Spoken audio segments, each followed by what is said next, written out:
Keempat pulau itu jadi rebutan. Ada potensi migas. Awalnya milik Aceh, kemudian dipindah ke Sumatera Utara, yang gubernurnya menantu Jokowi, dan Tito ini dianggap sebagai orangnya Jokowi juga.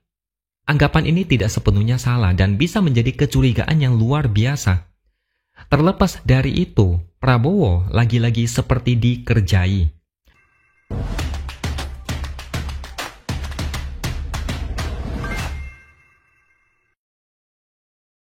Halo, bertemu lagi dengan saya, X Hardy, di Opini Siwer. Kali ini saya mau membahas sedikit tentang kisruh antara Pemprov Aceh dan Sumatera Utara terkait perebutan 4 pulau. Apa yang dilakukan oleh Menteri Dalam Negeri, Tito Karnavian, adalah sesuatu yang fatal dan mungkin bisa menciptakan konflik berkepanjangan. Saya tidak akan membahas dengan detail, hanya bagian pentingnya saja. 4 pulau yang menjadi sengketa adalah Pulau Panjang, Pulau Lipan, Mangkir Gadang, dan Mangkir Ketek. Sebenarnya ini sejarahnya sangat panjang. Konflik ini sudah ada sejak tahun 1928, jauh sebelum Indonesia merdeka. Jadi prosesnya sangat panjang, sudah berkali-kali difasilitasi rapat oleh berbagai kementerian dan lembaga, tapi hasilnya selalu buntu. Sejak awal, 4 pulau ini masuk wilayah Aceh meskipun secara posisi letaknya lebih dekat dengan Sumatera Utara, tepatnya berada di depan pantai Kabupaten Tapanuli Tengah. Perebutan ke-4 pulau itu baru terasa intens pada tahun 2008. Ketika itu, Tim Nasional Pembakuan Rupa Bumi memverifikasi pulau-pulau yang ada di Indonesia. Tim ini terdiri dari beberapa kementerian dan instansi. Hasilnya, tim ini membakukan sebanyak 260 pulau di Provinsi Aceh. Tapi tidak ada 4 pulau itu yang masuk di dalamnya. Kemudian, saat melakukan identifikasi dan verifikasi di Sumatera Utara, Pemprov Sumatera Utara melaporkan sebanyak 213 pulau, termasuk 4 pulau yang sekarang ini menjadi sengketa. Dari hasil verifikasi itu, pada tanggal 4 November 2009, didapatlah konfirmasi dari Gubernur Aceh saat itu yang menyampaikan bahwa Provinsi Aceh terdiri dari 260 pulau. Di lampiran surat itu tercantum perubahan nama pulau, yaitu Pulau Mangkir Besar, semula bernama Pulau Rangit Besar. Pulau Mangkir Kecil semula bernama Pulau Rangit Kecil. Pulau Lipan sebelumnya Pulau Malelo. Koordinat lokasi pulau itu juga mengalami perubahan. Singkat cerita, pada tanggal 8 November 2017 ditegaskan bahwa 4 pulau itu masuk dalam cakupan Provinsi Sumatera Utara. Aceh kembali mengirim surat yang berisi revisi koordinat 4 pulau itu. Dan pada tahun 2020 dinyatakan 4 pulau itu masuk wilayah Provinsi Sumatera Utara. Pada tanggal 13 Februari 2022, kembali dibahas sengketa 4 pulau itu bersama dengan Pemprov Aceh dan Sumatera Utara. Tapi rapat berakhir buntu. Pada tanggal 14 Februari 2022, Kementerian Dalam Negeri menerbitkan sebuah keputusan yang memasukkan 4 pulau itu ke wilayah Sumatera Utara.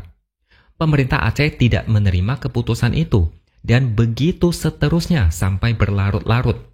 Mungkin karena tidak ada solusi atau terus menggantung, akhirnya diputuskan Kementerian Dalam Negeri. Tito Karnavian menetapkan 4 pulau itu berada di wilayah Sumatera Utara, dan dia mengaku siap digugat atas keputusannya.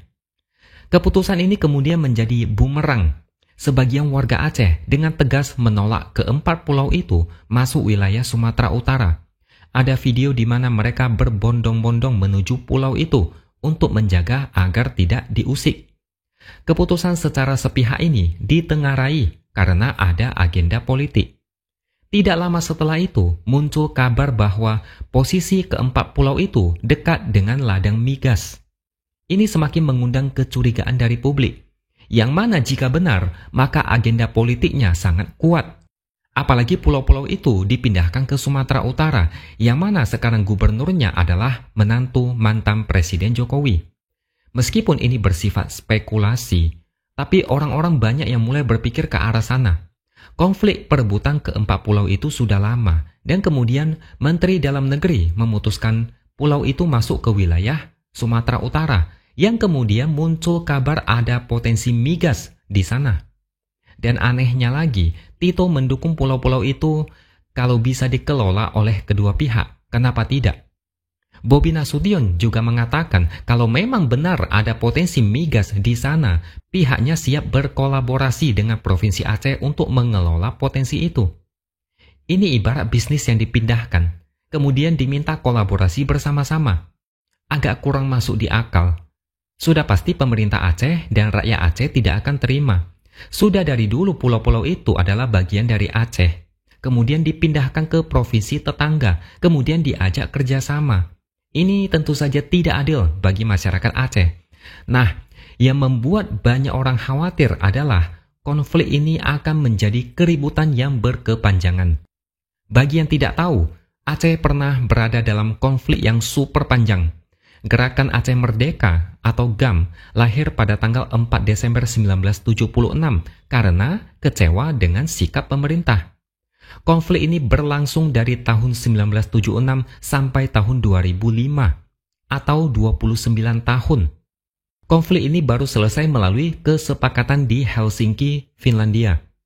Langkah yang diambil oleh Tito ini berpotensi memicu konflik baru karena kekecewaan Aceh terhadap pemerintah pusat.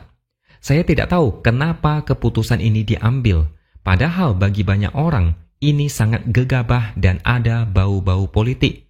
Apalagi kalau benar ada potensi migas di sana, semakin lengkaplah kecurigaan banyak orang. Saya sempat baca komentar salah satu akun netizen di media sosial. Dia bilang, jangan sampai ini menjadi presiden buruk. Karena, coba pikir, keempat pulau itu jadi rebutan. Ada potensi migas. Awalnya milik Aceh, kemudian dipindah ke Sumatera Utara. Yang gubernurnya menantu Jokowi. Dan Tito ini dianggap sebagai orangnya Jokowi juga. Anggapan ini tidak sepenuhnya salah dan bisa menjadi kecurigaan yang luar biasa. Terlepas dari itu, Prabowo lagi-lagi seperti dikerjai. Beberapa menterinya merupakan menteri peninggalan era Jokowi. Kita sebut saja orang-orangnya Jokowi. Coba lihat Budi Ari. Apa yang terjadi dengan kasus judi online? Namanya disebut-sebut. Belum lama ini kisruh tambang di Raja Ampat. Bahlil membuat komentar yang membuat banyak orang sakit hati. Dan Zulkifli Hasan kemudian membela Bahlil, mengatakan dia tidak salah. Dan sekarang Tito Karnavian membuat keputusan yang berpotensi memunculkan rasa tidak senang antara dua provinsi karena keduanya bersebelahan. Takutnya ketika isu ini makin panas, Prabowo lagi yang turun tangan dan menyelesaikan dengan cara misalnya membatalkan.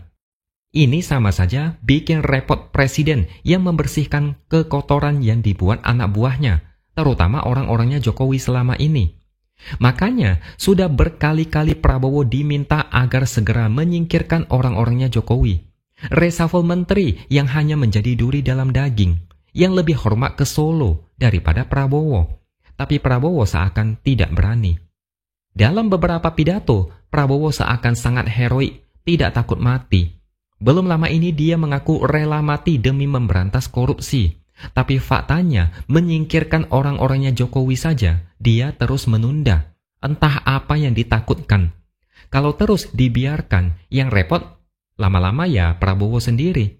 Anak buahnya membuat keputusan dan kebijakan yang memicu konflik. Mungkin Prabowo tidak masalah dengan hal ini, tapi ya sudahlah kalau begitu. Oke? Sampai di sini dulu opini dari saya. Subscribe channel ini supaya makin berkembang dan jangan lupa tuliskan komentar di bawah. Terima kasih sudah menonton dan sampai jumpa lagi di lain kesempatan.